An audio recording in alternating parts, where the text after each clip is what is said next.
Misalnya ko dibaca panjang, mad tabi'i panjangnya 2 harokat. Rabbi ja'alli, ali di sini ada huruf la. Nah, ini tanwin setelahnya huruf hamzah. Loh, kok ini huruf hamzah? Tadi sudah kami jelaskan.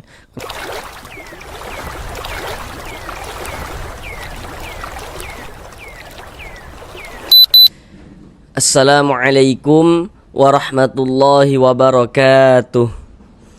Apakah Bapak dan Ibu, saudara semuanya belum lancar di dalam membaca Al-Quran, kemudian belum memahami ilmu tajwid? Mari belajar mengaji Al-Quran bersama kami. InsyaAllah setelah Bapak dan Ibu saudara semuanya menyimak video pembelajaran mengaji Al-Quran yang kami buat ini, InsyaAllah akan dapat bisa langsung memahami ilmu tajwid Al-Quran dengan mudah. Karena di sini kami berusaha menjelaskan tajwidnya itu dengan pelan-pelan. Jadi harapannya itu semoga dengan penjelasan tajwidnya yang pelan-pelan, semoga dapat langsung bisa dipahami dengan mudah untuk ilmu tajwidnya. Karena dengan kita mempelajari ilmu tajwid, kemudian kita memahaminya, kemudian kita bisa menerapkan dengan sendirinya ketika membaca Al-Quran, maka tentulah akan memperbaiki bacaan Al-Quran kita. Semoga yang belum lancar dalam membaca Al-Qurannya bisa segera lancar. Selanjutnya kami senantiasa mendoakan semoga Bapak dan Ibu saudara semuanya diberikan kemudahan oleh Allah Subhanahu wa taala dalam berusaha untuk memahami ilmu tajwid guna untuk memperbaiki, untuk melancarkan bacaan Al-Qur'annya. Kemudian kami juga selalu mendoakan semoga Bapak dan Ibu saudara semuanya senantiasa diberikan kesehatan oleh Allah Subhanahu wa taala. Semoga dipermudah segala urusan-urusannya. Semoga dikabulkan segala hajat-hajatnya, dan semoga senantiasa dilancarkan rezekinya oleh Allah Subhanahu wa taala. Senantiasa diberikan rezeki yang berlimpah dan barokah, sehingganya dengan rezeki yang barokah tersebut semoga Bapak dan Ibu saudara semuanya bisa menjadi seorang ahli sedekah dan juga bisa beribadah umrah dan haji ke tanah suci Mekah. Amin amin ya rabbal alamin. Selanjutnya bagi Bapak dan Ibu saudara semuanya yang masih belum lancar di dalam membaca Al-Quran, untuk latihan di rumah supaya cepat bisa lancar di dalam membaca Al-Quran, kemudian juga untuk latihan di rumah supaya ilmu tajwid yang telah kita pelajari itu tidak lupa.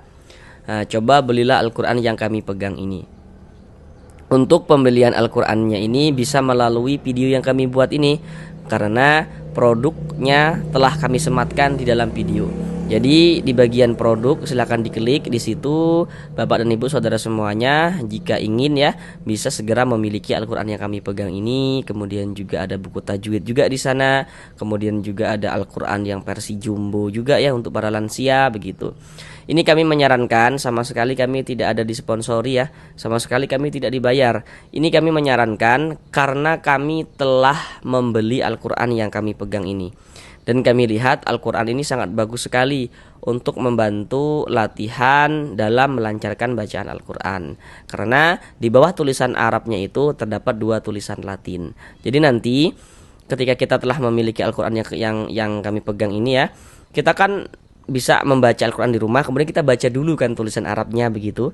Nah kemudian kita dalam membaca tulisan Arab, bagi yang belum lancar dan masih terbata-bata, pasti kan akan menemukan kendala gitu kan, ketika membaca tulisan Arabnya akan menemukan kendala begitu. Nah ketika menemukan kendala dalam membaca tulisan Arabnya yang menyebabkan tidak lancar membaca Al-Quran, kita baca tulisan Latinnya, kita baca lagi tulisan Arabnya, seperti itu. Nah dengan kita rajin-rajin latihan semacam itu, semoga bisa mempercepat agar bagi yang belum lancar bisa segera lancar di dalam membaca Al-Quran. Dalam Al-Quran ini juga telah dilengkapi dengan kode-kode tajwid, kemudian juga dengan terjemahannya, seperti itu. Baik, mari langsung kita mulai belajar mengaji Al-Qurannya. Kita lanjutkan kembali belajar mengaji Al-Quran dengan penjelasan tajwidnya yang akan kami jelaskan dengan pelan-pelan untuk membantu Bapak dan Ibu saudara semuanya dalam berusaha untuk memperbaiki, untuk melancarkan bacaan Al-Qurannya. Sekarang ini kita masuk pada surah Ali Imran ayat yang ke-41. Pada surah Ali Imran ayat yang ke-41 ini akan kita bagi menjadi dua bagian supaya durasi videonya itu tidak terlalu lama. Karena di sini kami berusaha menjelaskan tajwidnya itu dengan pelan-pelan. Jadi targetnya itu semoga bisa langsung dipahami. Toh nantinya kalau kita bisa langsung memahami ilmu tajwidnya, nantinya kita bisa menerapkan dengan sendirinya ketika membaca Al-Quran di surah apapun dan di ayat manapun. Sekarang ini kita masuk pada bagian yang pertama daripada surah Ali Imran ayat yang ke-41 ini.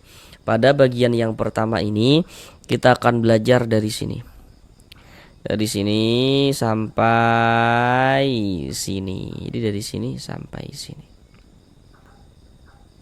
Sekarang mari kita baca bersama-sama terlebih dahulu dengan pelan-pelan. Namun seperti biasa kami selalu menyarankan setelah Bapak dan Ibu saudara semuanya mengikuti video pembelajaran mengaji yang kami buat ini, maka nantinya hendaknya bacalah juga secara full surah Ali Imran ayat yang ke-41 tadi itu. Dikarenakan ini yang akan kita pelajari, jadi mari kita baca bersama-sama dengan pelan-pelan. Baru setelah itu sama-sama kita pelajari juga tajwidnya dengan pelan-pelan. A'udzu billahi minasy syaithanir rajim.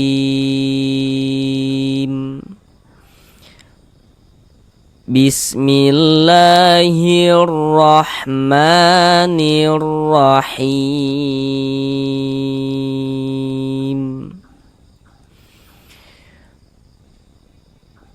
Qala rabbi ij'al li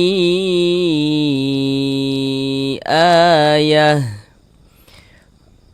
Qala ayatuka alla tukalliman nasa thalathata ayyamin illa ramza. Sekarang mari sama-sama kita pelajari tajwidnya dengan pelan-pelan. Yang pertama di sini ko dibaca panjang. Kenapa kok ko dibaca panjang? Apa tanda panjangnya ko? Sekarang perhatikan media gambar di samping. Di situ ada bacaannya rumus mad tabi'i atau rumus mad asli. Nah, jadi huruf mad tabi'i itu hurufnya ada 3. Seperti yang kita lihat pada rumus 1 warna hitam, rumus 2 warna hitam, rumus 3 warna hitam. Nah, itu huruf-huruf mad tabi'i itu. Nah, kemudian nantinya huruf-huruf itu juga bisa ditulis dalam bentuk seperti yang warna-warna biru itu untuk menunjukkan tanda panjang. Sedangkan ko ini dibaca panjang, penjelasannya itu terletak di rumus 3 warna hitam. Cara kita memahami rumus 3 warna hitam, nah perhatikan dulu ya rumus 3 warna hitam pada media gambar itu. Di situ kan ada alif. Sebelum alif ada harokat fathah atau tanda baca fathah tuh ya, baris 1 miring tuh. Kemudian di bawahnya itu ada titik-titik kan di situ. Nah, titik-titik di sana itu letaknya huruf yang dibaca panjang. Nah, jadi kalau kita pahami dari awal secara utuh ya, maka cara kita memahami rumus 3 warna hitam yakni baca Al-Quran bertemu dengan huruf alif. Sebelum huruf alif ada huruf yang memiliki tanda baca fathah, ada huruf yang memiliki harokat fathah. Maka huruf yang memiliki harokat fathah atau tanda baca fathah tersebut dibaca panjang begitu. Contoh dalam bacaan Al-Quran seperti ini. Kenapa kok dibaca panjang? Karena di sini ada alif. Nah, ini alif. Cuma alifnya itu disambung dengan huruf qaf. Namun yang menjadi perhatian kita bukan soal sambung menyambungnya, karena nanti ada alif yang disambung, ada alif yang tidak disambung begitu. Nah, karena misalkan berjumpa huruf yang memang tidak bisa disambung. Sehingganya yang menjadi fokus kita itu adalah alifnya. Nah, pertama kita cermati dulu ada alif. Ini alifnya. Sebelum alif, sebelum itu maka yang berposisi sebelah kanan kita. Sebelah kanan kita mana? Ketika kita menatap layar ini sebelah mana? Sebelah sini kan. Kalau sebelah sini sebelah kiri, kalau sebelah sini sebelah kanan begitu.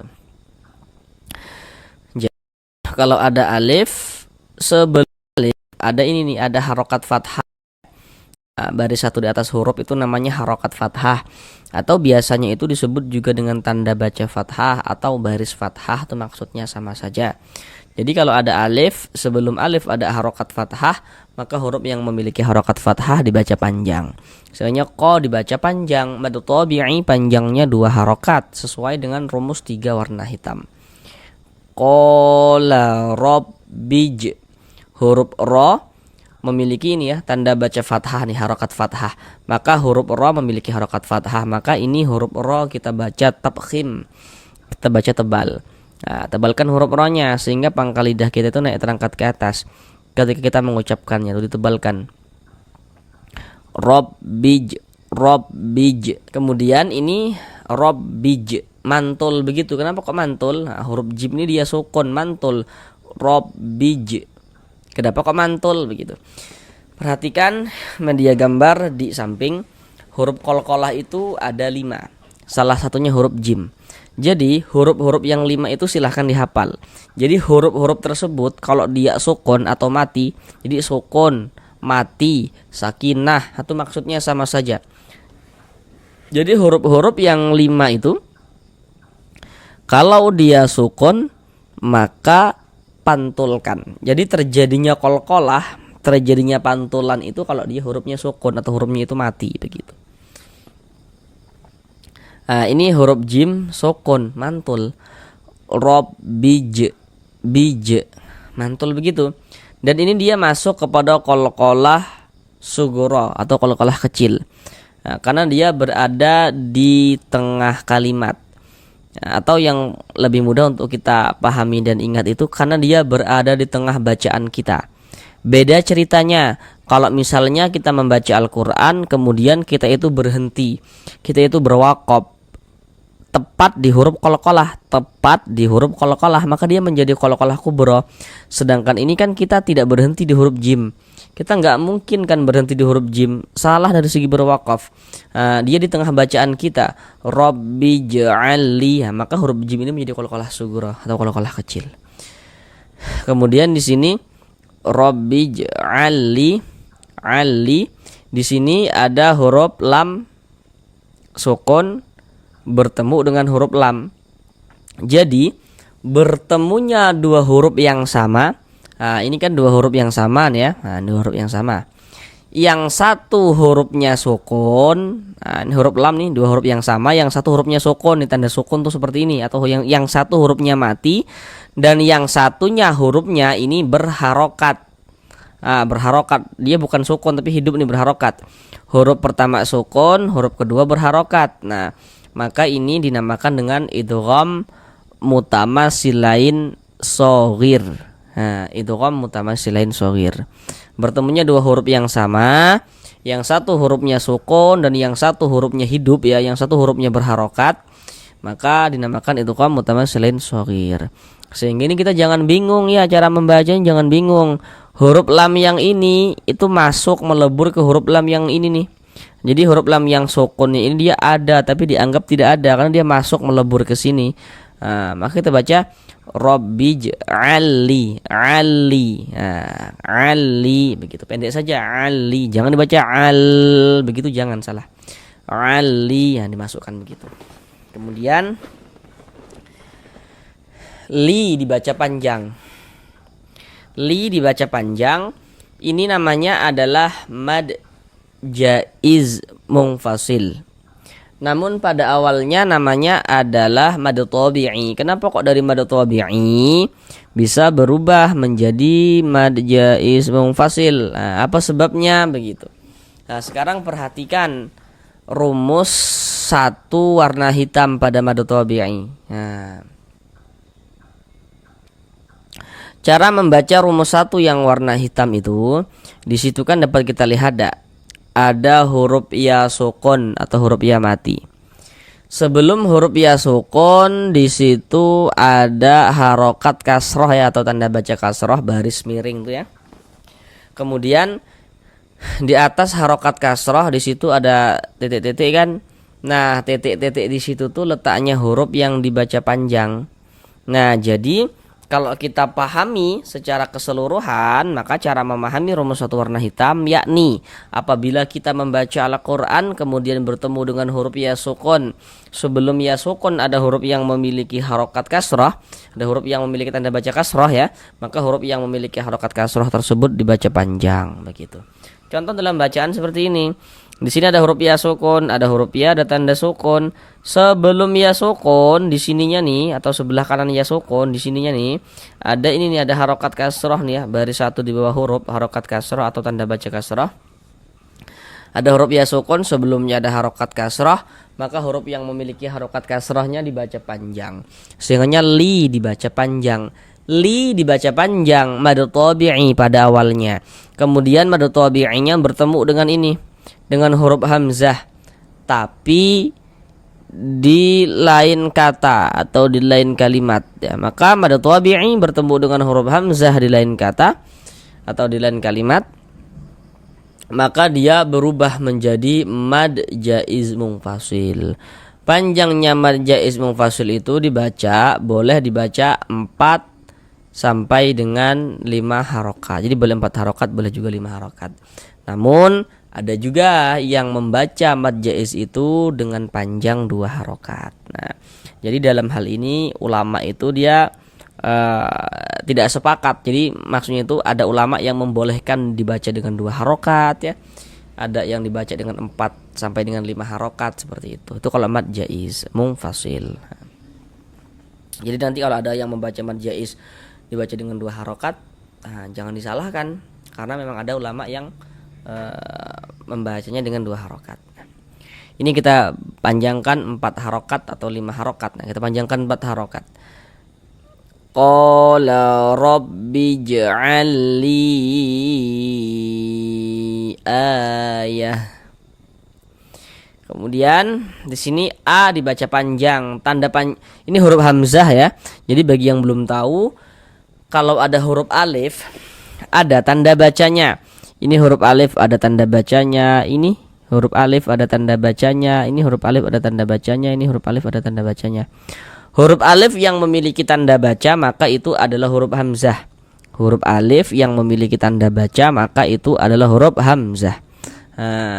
Jadi huruf hamzah itu bisa juga ditulis dalam bentuk alif yang memiliki tanda baca seperti ini. Huruf hamzah itu dia dibaca panjang. Huruf hamzah dibaca panjang seperti ini karena dia memiliki tanda panjang. Tanda panjangnya apa ini? Jadi kalau ada huruf di atasnya itu ada tanda seperti ini, tanda harokat fathah berdiri berbentuk alif kecil seperti ini, maka huruf tersebut dibaca panjang. Sehingga a dibaca panjang.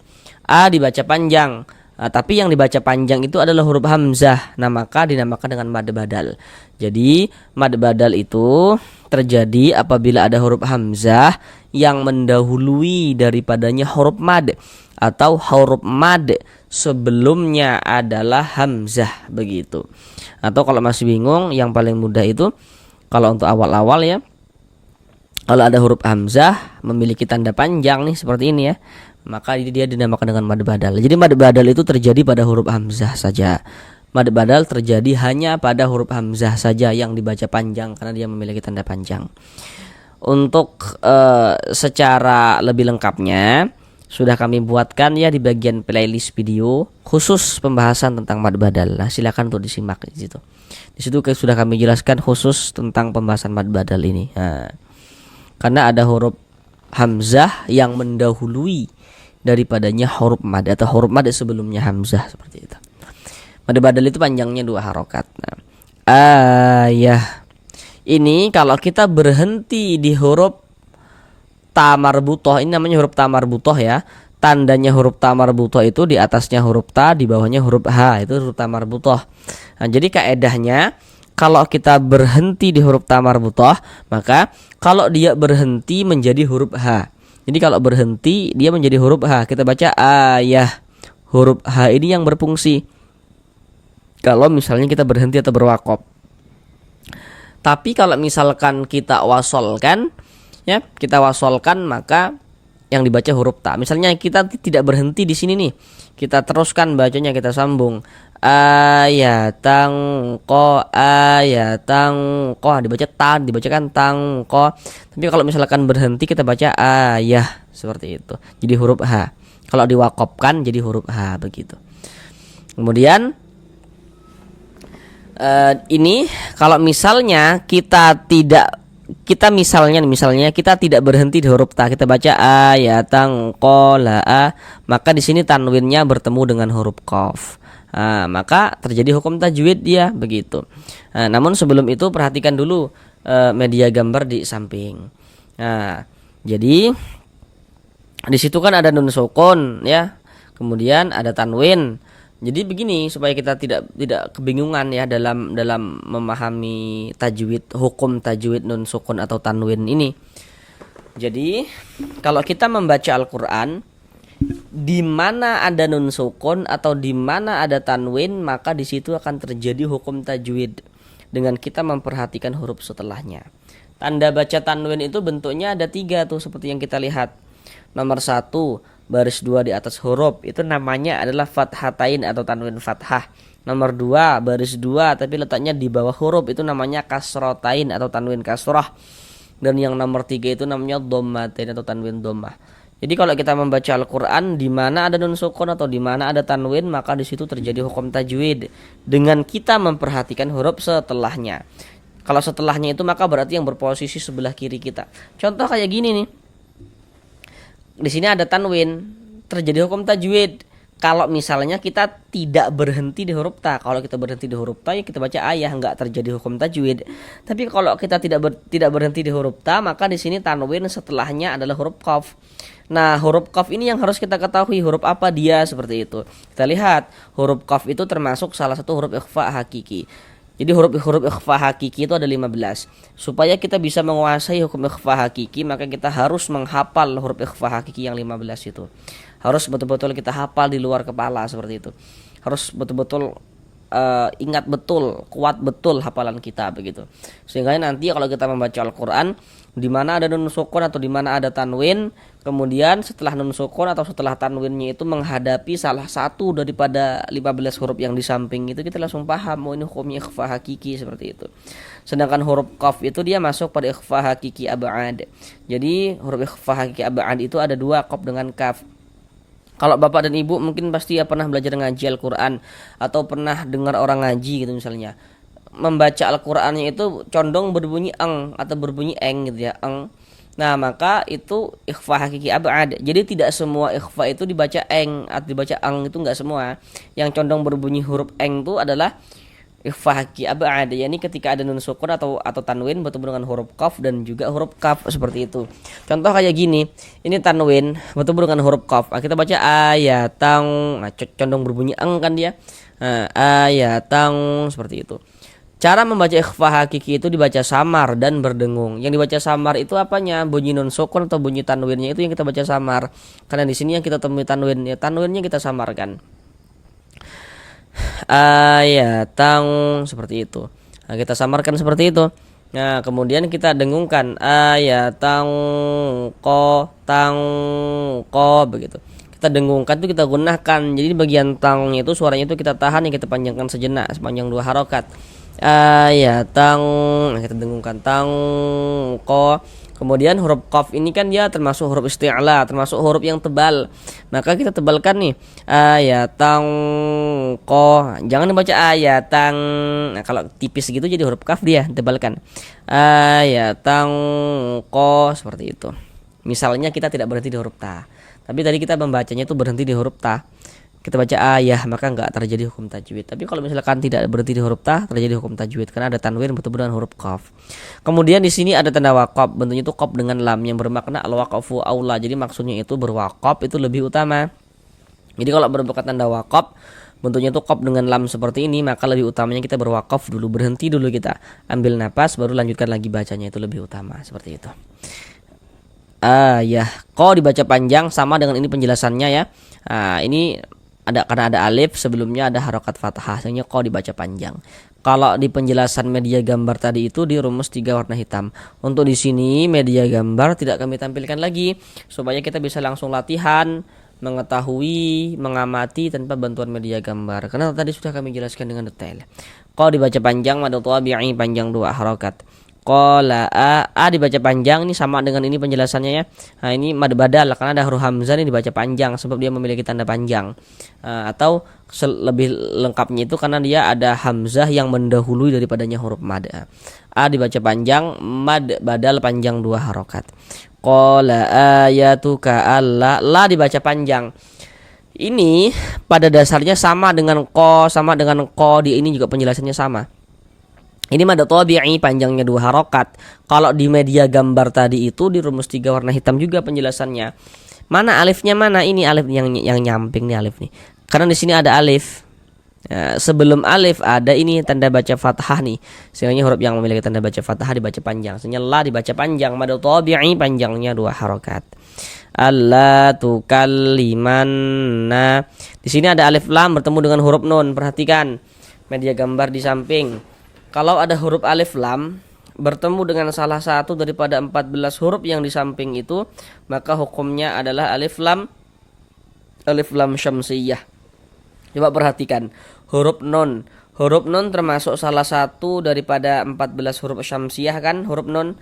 Nah, maka ini alif lam bertemu dengan huruf nun huruf syamsiyah, maka alif lam bertemu dengan huruf syamsiyah, huruf nun, maka ini hukumnya alif lam syamsiyah. Alif lam syamsiyah itu disebut juga dengan idgham syamsiyah atau idgham syamsi. Karena cara membaca huruf lamnya itu dia dibaca idgham. Jadi cara membacanya itu dari ma ini langsung masuk ke huruf syamsiyah, ini huruf nun. Jadi kalau ada huruf lam, mohon maaf, ada huruf lam yang enggak ada tanda bacanya, ini huruf lam ini enggak ada tanda bacanya kan ya. Maka huruf lam yang enggak ada tanda bacanya itu lamnya itu lam syamsiyah tuh. Nah, seperti itu.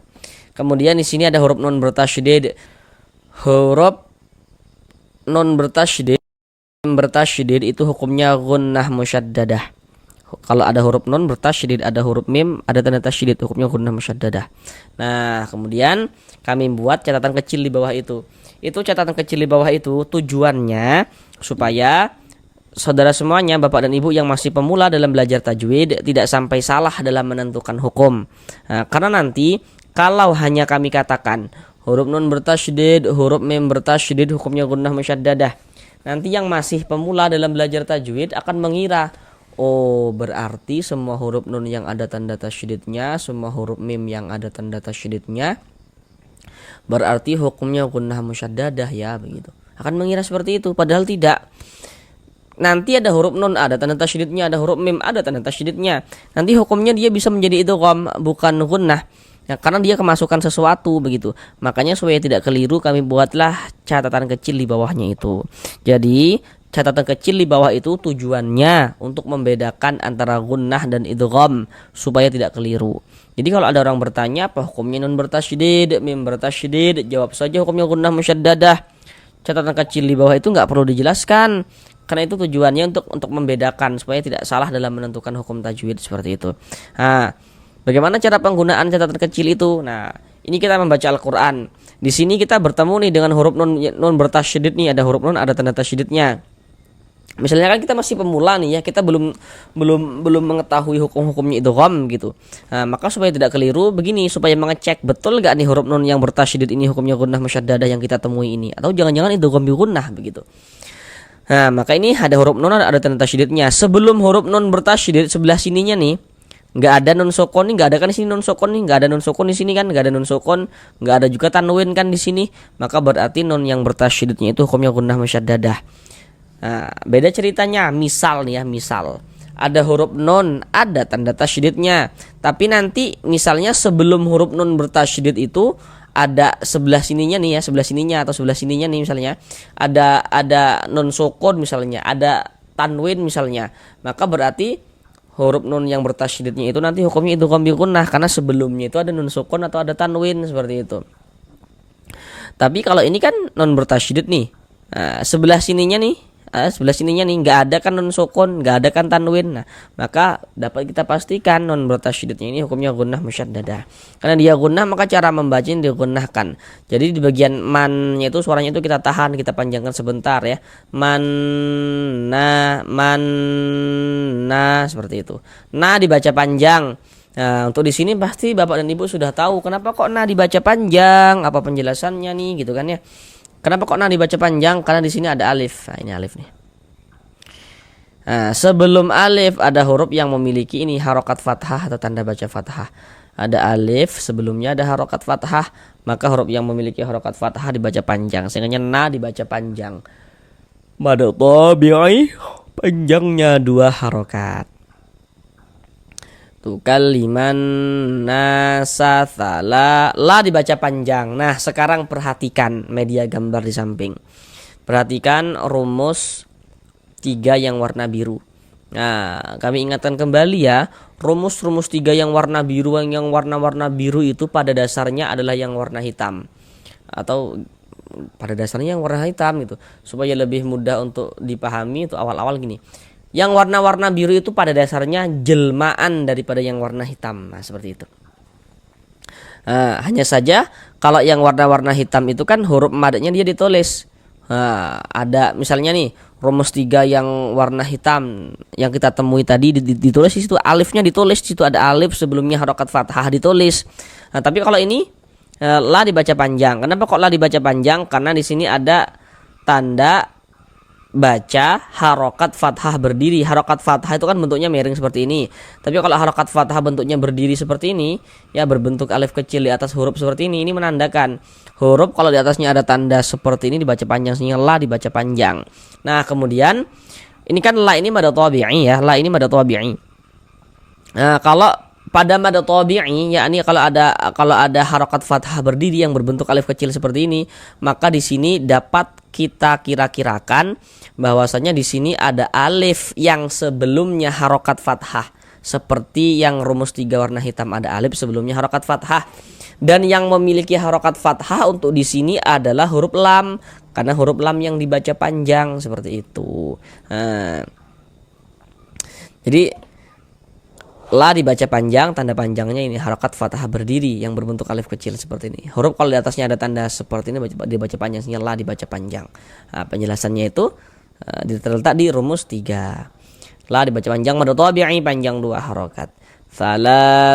Salasata ayya, huruf ya bertasydid yang dia itu bukan idgham bi gunnah. Aduh belum tahu nih kan idgham bi gunnah yang kayak mana begitu, kami masih pemula begitu kan. Jadi gini, kalau ada huruf ya bertasydid, sebelum ya bertasydid di sininya nih nggak ada nun sukun di sini. Di sininya juga nggak ada tanwin di sini ya, tanda baca tanwin nggak ada di sini. Maka huruf ya bertasydid ini kita kasih naber. Naber itu tekanan pada huruf-huruf tertentu sehingga intonasi suaranya itu sedikit lebih tinggi dibandingkan dengan huruf-huruf di sampingnya. Kita tekan ayya seperti itu. Ayya. Kalau dalam Al-Fatihah tuh iyyaka na'budu wa iyyah, ditekan begitu. Kemudian ya dibaca panjang, pasti sudah tahu ya penjelasannya kenapa kok ya dibaca panjang. Karena di sini ada alif sebelum alif ada harokat fathah nih ya. Sehingga huruf yang memiliki harokat fathah dibaca panjang, sehingga ya dibaca panjang. Kalau pada media gambar yang telah kami tampilkan di atas tadi itu di rumus 3 warna hitam. Ayyamin illa, di sini ada tanwin. Nah berarti terjadi lagi hukum tajwid dengan kita memperhatikan huruf setelahnya, yakni ini. Nah ini tanwin setelahnya huruf hamzah. Loh kok ini huruf hamzah? Tadi sudah kami jelaskan. Kenapa kok ini huruf hamzah bukan huruf alif? Tadi sudah kami jelaskan. Perhatikan media gambar di samping. Huruf hamzah itu termasuk salah satu huruf izhar halqi. Huruf izhar halqi itu wajib untuk dihafal, harus untuk dihafal gitu. Nanti maksudnya wajib nanti dikaitkan ke fikih pula gitu. Bukan maksudnya wajib itu harus begitu. Harus supaya kita bisa menguasai gitu, maksudnya kayak gitu. Supaya kita bisa menguasai daripada hukum izhar halqi begitu. Bukan wajib yang kami maksud itu, bukan wajib ke hukum fikih, bukan. Nanti salah memahami pula. Harus supaya kita bisa menguasai hukum izhar halqi. Nah, jadi nanti kalau ada nun sukun atau tanwin bertemu dengan salah satu daripada 6 huruf yang di samping itu, maka hukumnya adalah izhar halqi. Huruf hamzah termasuk huruf izhar halqi kan? Maka ini tanwin bertemu dengan huruf hamzah, hukumnya izhar halqi. Maka dibaca jelas. Nah, tidak berdengung. Yang dibaca jelas itu apanya? Bunyi nun sukun atau bunyi tanwin itu kita baca jelas. Nah, untuk di sini yang kita temukan tanwin. Kita baca jelas tanwinnya. Min illa pendek ya. Jangan dibaca min dipanjangkan gitu, jangan, salah karena dia tidak didengungkan. Maka baca pendek saja. Min illa, la dibaca panjang. Nah, sama dengan di atas ini penjelasannya. Karena di sini ada alif, sebelum alif ada harokat fathah. Ini ya, sungguhnya la dibaca panjang, mad tabi'i panjangnya 2 harokat. Illa ramza. Huruf ra memiliki harokat fathah dibaca tabkhim. Tadi sudah kami jelaskan ya. Nah, kita temui di atas ini tadinya. Ramza. Mem sukun atau mem mati, tanda sukun atau tanda huruf mati itu seperti ini. Mem sukun setelahnya huruf zai. Perhatikan media gambar di samping. Hukum mem sukun itu ada 3. Jadi setiap kita membaca Al-Quran, di mana ada mem sukun atau mem mati, di situ juga akan terjadi hukum tajwid dengan kita memperhatikan huruf setelahnya begitu. Hanya saja kalau hukum mem sukun itu dia lebih ringkas, hanya ada 3 bentuk hukum. Dengan Bapak dan Ibu menguasai media gambar yang kami tampilkan itu, artinya Bapak dan Ibu sudah menguasai keseluruhan tentang hukum mem sukun seperti itu. Kami jelaskan semuanya. Yang di nomor 1, kalau ada mem sukun setelahnya huruf ba, jadi mem sukun itu bertemu dengan huruf ba, maka itu hukumnya adalah ikhfa syafawi. Nomor 2, kalau ada mim sukun, yang kotak nomor 2 ya, ada mim sukun setelahnya huruf mim, itu hukumnya idgham mimi. Nah, kemudian kotak nomor 3 itu di situ ada bacanya izhar syafawi. Nah, baca keterangannya itu. Jika ada mim sukun tidak bertemu dengan huruf ba, tidak bertemu juga dengan huruf mim, maka semua hukumnya itu namanya izhar syafawi. Nah, contoh kayak gini. Ini mim sukun, setelahnya huruf zai. Ini huruf zai, bukan huruf ba, bukan huruf mim di sininya nih. Maka berarti ini hukumnya izhar syafawi. Maka kita baca jelas, tak berdengung, baca pendek saja. Romza, begitu. Za dibaca panjang. Nah, ini kalau kita berhenti di huruf zai ini, kita baca romza, menjadi mad iwad dia. Panjangnya mad iwad itu 2 harokat. Tapi kalau misalnya kita tidak berhenti di huruf zai ini, maka ini tidak terjadi mad. Maka kita baca rom. Kalau misalkan kita tidak berhenti di huruf zai, maka di sini tidak terjadi mad. Tapi kalau kita berhenti di huruf zai, maka dia menjadi mad iwad begitu. Jadi kalau kita membaca Al-Quran, kemudian kita itu berhenti kita berwakaf kita di huruf yang memiliki tanda baca fathatain. Nah, ini baris 2 di atas huruf ini namanya fathatain atau tanwin fathah atau fathah tanwin. Itu maksudnya sama saja, ini fathatain. Nah, kami ulang. Kalau kita membaca Al-Quran, kemudian kita itu berhenti ya atau berwakaf tepat di huruf yang memiliki tanda baca fathatain, maka di situ akan terjadi mad iwad. Nah, dikecualikan pada huruf ta marbutoh. Kalau pada huruf ta marbutoh maka dia tidak terjadi mad iwad. Nah, tadi kan ini contoh ini di atas nih huruf ta marbutoh nih. Nah, di sini nggak dibaca panjang kan huruf tanya, kita baca ayah dia jadi ha, nggak terjadi mad iwad. Tapi kalau selain ta marbutoh dia menjadi mad iwad. Nah, jadi ini kita berwakaf nih di huruf yang memiliki ini tanda baca fathatain ini, maka terjadi mad iwad. Mad iwad itu terjadi apabila kita berwakaf di huruf yang memiliki tanda baca fathatain saja. Nah, dikecualikan pada ta marbutoh ya. Kalau pada ta marbutoh tidak terjadi mad iwad. Nah, hanya terjadi pada huruf yang memiliki tanda baca fathatain dan kita berwakaf atau berhenti di huruf tersebut begitu.